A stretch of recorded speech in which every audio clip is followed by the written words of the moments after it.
Hello friends, नमस्कार। Latest stock update में आपका स्वागत है। इस वीडियो में हम बात करने वाले हैं लॉयड्स इंटरप्राइजेस लिमिटेड की, और यहाँ पे इसकी राइट इशू कैसे अप्लाई करना है वो जानेंगे इस वीडियोस में। पूरी डिटेल्स क्या है राइट इशू की, साथ में यहाँ पे राइट इशू का क्या सब्सक्रिप्शन चल रहा है, इसको अप्लाई करनी चाहिए राइट इशू या नहीं करनी चाहिए, सारी चीज़ें बात करेंगे इस वीडियो में। लेकिन दोस्तों यहाँ पे वीडियो को पूरा जरूर देखिएगा और साथ में वीडियो को छोड़ के बीच में कहीं भी मत जाइएगा। दोस्तों लॉयड्स इंटरप्राइजेस लिमिटेड यहाँ पे आपको देखने को मिल रहा है, जो बेसिकली 2025 में राइट इशू लाई है। और यहाँ पे मैं ये नहीं बताने वाला हूँ कि यहाँ पे बेसिकली कंपनी के अंदर जो चीज़ें डिटेल्स, कंपनी फंडामेंटल कैसी है, वो सारी चीज़ें पे हम ज़्यादा डिस्कस नहीं करेंगे। लेकिन यहाँ पे थोड़ा सा मैं आपको अपडेट दे दूँ कि यहाँ पे लॉयड्स इंटरप्राइजेस की जो राइट इशू है वो यहाँ पे आपको 25 अगस्त 2025 को ओपन होता हुआ नजर आया है।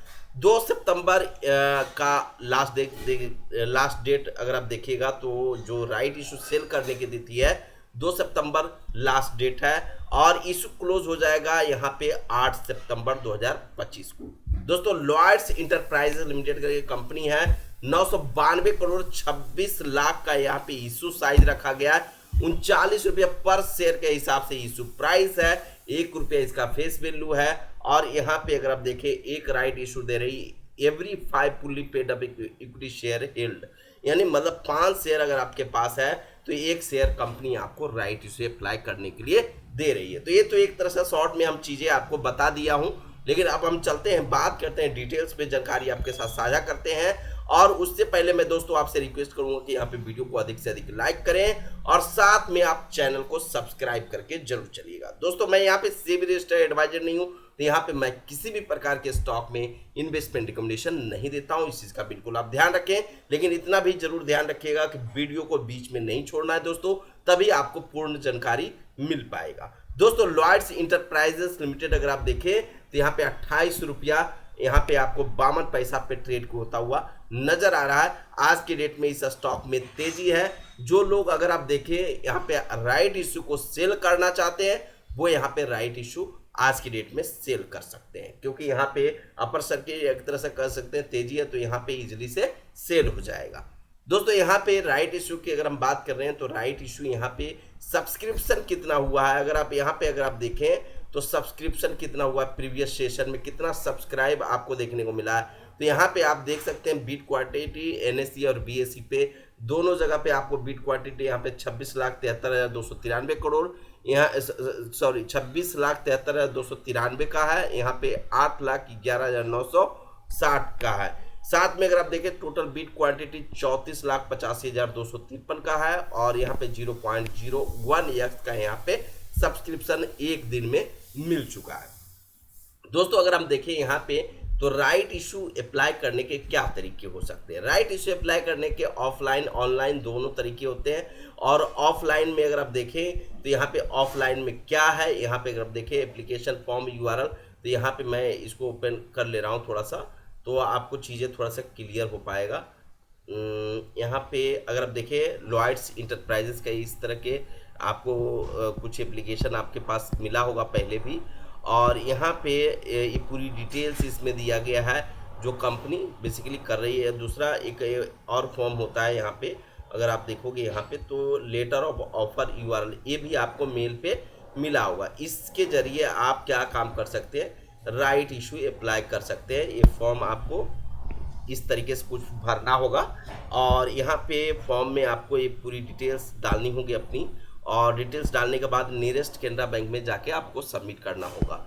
उसके बाद दोस्तों यहाँ पे उसके साथ साथ जितने नंबर ऑफ शेयर के लिए आप राइट इशू अप्लाई कर रहे हैं उतने अमाउंट भी आपको यहाँ पे सबमिट करना होगा बैंक में, चाहे वो कैश आप जमा करें डीडी के जरिए या चेक दें या ऑनलाइन दें, आप कई सारे ऑप्शंस होते हैं जिसके जरिए आप पे कर सकते हैं। अगला यहाँ ऑनलाइन प्रोसेस में अगर आप देखें तो यहाँ पे big share services private limited करके है, और बिग शेयर इसका रजिस्ट्रार है।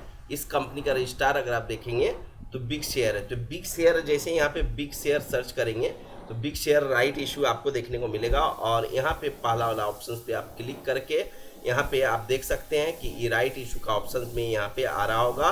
यहाँ पे कंपनी का लॉयड्स इंटरप्राइज लिमिटेड करके आपको देखने को मिल रहा है, जिसके जरिए आप राइट इशू अप्लाई कर सकते हैं। इसको सेलेक्ट करके आगे अपना प्रोसीड कर सकते हैं। तो एक तो यहाँ पे आरटीए के द्वारा भी यहाँ पे राइट इशू अप्लाई कर सकते हैं। तो यहाँ पे रजिस्ट्रार ट्रांसफर एजेंट जिसको हम बोलते हैं, तो उसके जरिए आप यहाँ पे राइट इशू अप्लाई कर सकते हैं। तीसरा होता है दोस्तों, बेसिकली अगर आप देखें तो तीसरा नंबर में जो मैं आपको बताने वाला हूँ वो यहाँ पे है एक तरह से एसबीए नेट बैंकिंग, जिसको हम यहाँ पे बताने वाले हैं। और एसबीए नेट बैंकिंग में अगर आप देखें तो यहाँ पे जिसको एक तरह से यूनियन बैंक में अप्लाई करना हो, एसबीआई चाहे bank of India, HDFC bank, सब में आपको सेम ही ऑप्शन जैसे राइट इशू आप अप्लाई करते हैं। सबसे पहले नेट बैंकिंग लॉगिन करना होता है, फिर आप मेन्यू में जाना होता है, एक तरह से राइट इशू वो आईपीओ ये वाला ऑप्शंस पे जाना होता है। मोस्टली अगर आप देखोगे तो जो नेट बैंकिंग होता है, अगर इस तरीके से अगर मैं आपको बताऊं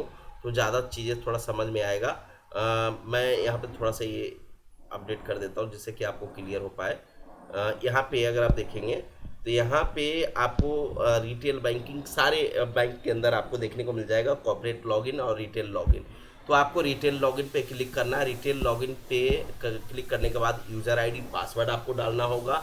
यूज़र आईडी पासवर्ड डालने के बाद एएसबीए ऑप्शंस ऊपर में आपको देखने को मिल जाएंगे, या आपको इन्वेस्टमेंट सेक्शन देखने को मिल जाता है। मोस्ट ऑफ द बैंक के अंदर आपको ये ऑप्शंस देखने को मिल जाता है, और वहाँ आप क्लिक करके आप राइट इशू अप्लाई कर सकते हो। अपनी डिटेल्स कंपनी सेलेक्ट करो, फिर अपनी डिटेल्स डालो, कितने के लिए राइट इशू अप्लाई कर रहे हो, ये सारी चीज़ें आपको यहाँ पे डालना होता है। और उसके बाद आपको सबमिट करना होता है, और वो अमाउंट आपके अकाउंट में होनी चाहिए जितने के लिए राइट इशू अप्लाई आप कर रहे हो। दोस्तों यहाँ पे अगर आप देखोगे तो यहाँ पे अगर आप देखें तो investment section most of the bank में होता ही है, लेकिन आपके पास जो नेट बैंकिंग है उसमें एएसबीए नेट बैंकिंग इनेबल होना चाहिए, ये जरूरी है दोस्तों। तो इस चीज़ का भी बिल्कुल आप ध्यान रखिएगा। दोस्तों अभी तक वीडियो को लाइक नहीं किया तो वीडियो को लाइक कर दीजिएगा, और चैनल को सब्सक्राइब करके जरूर चलिएगा दोस्तों।